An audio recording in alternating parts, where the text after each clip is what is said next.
Hello बच्चों, तो चलिए इस प्रश्न को पढ़ते हैं। बायो-सेवर्ट नियम का उल्लेख कीजिए। 10 सेंटीमीटर त्रिज्या के वृत्ताकार लूप में 5 एम्पीयर की धारा बह रही है।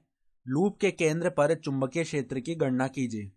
तो यहाँ पर देखो, हमें बायो-सेवर्ट नियम का उल्लेख करना है और 10 सेंटीमीटर त्रिज्या का जो वृत्ताकार लूप है जिसमें 5 एम्पीयर की धारा बह रही है, इस लूप के केंद्र पर चुंबकीय क्षेत्र की गणना भी करनी है। तो प्रश्न में आगे बढ़ने से पहले इस प्रश्न से संबंधित जो मुख्य उदाहरण है उसकी हम चर्चा कर लेते हैं। तो हम जानते हैं, देखो, वृत्ताकार लूप के लिए वृत्ताकार लूप के लिए जो उसके केंद्र पर चुंबकीय क्षेत्र की तीव्रता का सूत्र होता है, जिसे हम बी केंद्र लिखते हैं, वो देखो किसके बराबर आता है, म्यू नोट एन आई बट्टा में 2 आर। सही है। जहां पर एन क्या है, फेरों की संख्या, म्यू क्या है, जो हमारे पास निर्वात की चुंबकशीलता होती है, आई यानी कि प्रवाहित होने वाली धारा, और आर उस लूप की त्रिज्या। तो पहले तो हम देखो बायो-सेवर्ट नियम समझ लेते हैं। तो बायो-सेवर्ट नियम नियम के द्वारा किसी किसी अति अल्प अवयव अवयव तार डीएल सदिश में यदि अपरिवर्ती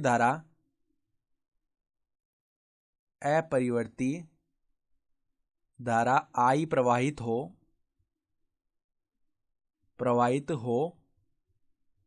तो इससे आर सदिश की दूरी पर स्थित बिंदु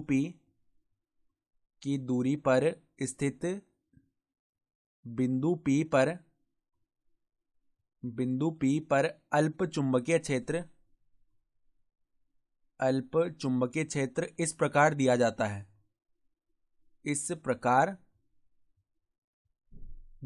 है। जो देखो हमारे पास अल्प चुंबकीय क्षेत्र आता है, वो हम किस प्रकार से लिखते हैं, डीबी सदिश बराबर में म्यू नॉट बट्टा में 4 पाई गुणा में यहाँ पर आई गुणा में डीएल सदिश गुणन में आर सदिश बट्टा में क्या आता है, आर की घात में 3 आता है। सही है।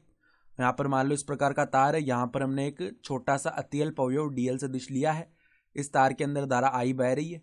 ये डीएल सदिश उसी दिशा में लेते हैं जिस दिशा में धारा बह रही है। सही है। अब इससे मान लो आर सदिश की दूरी पर यहाँ पर कोई बिंदु पी है, उस पर हम चुंबकीय क्षेत्र की गणना कर रहे हैं। तो अब देखो, चुंबकीय क्षेत्र की दिशा तल के अंदर की ओर आएगी। सही है। और ये कैसे निकाल रहे हैं हम, देखो, अंगूठे को हम धारा की दिशा में करते हैं, फिर अंगुलियों को मोड़ेंगे तो हम देख पा रहे हैं कि पी बिंदु की तरफ अंगुलियां अंदर की तरफ जाएगी कागज के तल के, तो अंदर की ओर आएगी चुंबकीय क्षेत्र की तीव्रता। ठीक है। अब अगर हम परिमाण रूप में लिखेंगे तो डीबी सदिश का जो परिमाण है वो क्या आएगा, म्यू नोट बट्टा में 4 पाई, फिर देखो यहाँ पे I D L sine theta हो जाएगा, एक आर से एक आर विभाजित हो जाएगा, यानी I D L sine theta, ये ऊपर आ गया, बट्टा में आर का स्क्वायर आएगा।